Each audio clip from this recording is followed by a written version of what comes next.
High I am making this reel with a very heavy heart. बहुत घबराहट हो रही है मेरे को ये रील बनाते हुए।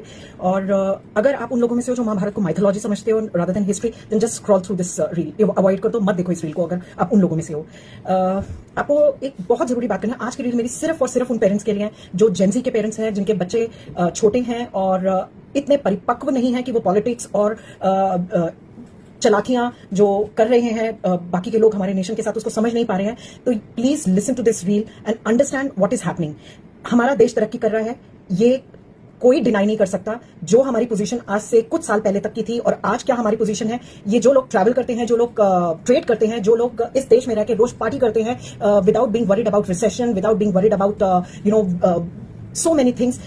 अब कोई डिनायल मोड में तो मुझको नहीं पता, but otherwise we people from the 80s have seen the difference from what our life used to be, what our value used to be in the world and what it is today. Thanks to Modi ji, मानो या ना मानो, ये एक बहुत बड़ा सत्य है ना। और अब जो फर्स्ट नेशन कंट्रीज अपने आप को डोमिनेंट बना के बैठी हुई थी, चाहे उसमें यूएस बोलो, यूरोपियन कंट्रीज बोलो, चाहे बहुत सारी और ऐसी कंट्रीज हैं, मैं नाम नहीं लूंगी, आप अकलमंद हो, आपको पता है कौन अपने आप को सुप्रीमेसी देके और रूलर्स बन के बैठे हुए थे। और वो देख रहे हैं कैसे इंडिया बढ़ता ही जा रहा है, बढ़ता ही जा रहा है, बढ़ता जा रहा है। ईरान का मैं देख रही थी आज की एक न्यूज थी या कल की न्यूज थी, जिसमें वो कह रहे थे कि अगर आपको कोई भी बीच में मीडिएशन करानी है, ब्रिंग इंडिया विद यू।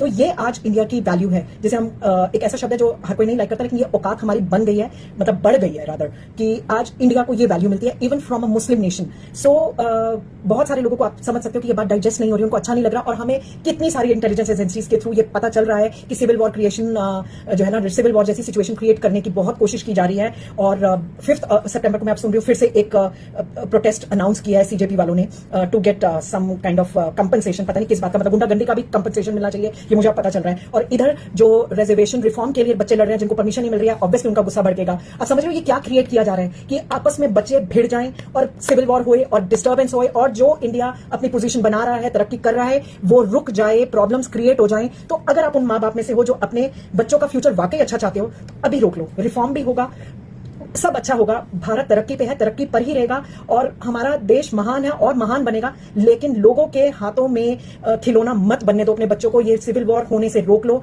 ये पेरेंट्स की समय ड्यूटी है कि बच्चों को समझाओ कि ना ये होने दें, नहीं तो हमारे पास पछतावे के अलावा और कुछ नहीं बचेगा। और मेरी लास्ट बात, क्योंकि रील बहुत बड़ी हो चुकी है, तो एल्गोरिथम जो है इंस्टाग्राम का, आप समझ सकते हो वो कैसे वर्क करता है, और आप ये भी समझते हो कि किसके हाथ में है। सारे जो सोशल मीडियाज हैं वो इस रील को वायरल नहीं होने देंगे, पेरेंट्स तक नहीं पहुंचने देंगे यंगस्टर्स के। तो this is our duty now to how to make it possible that it reaches maximum people and सद्बुद्धि आए सबनों।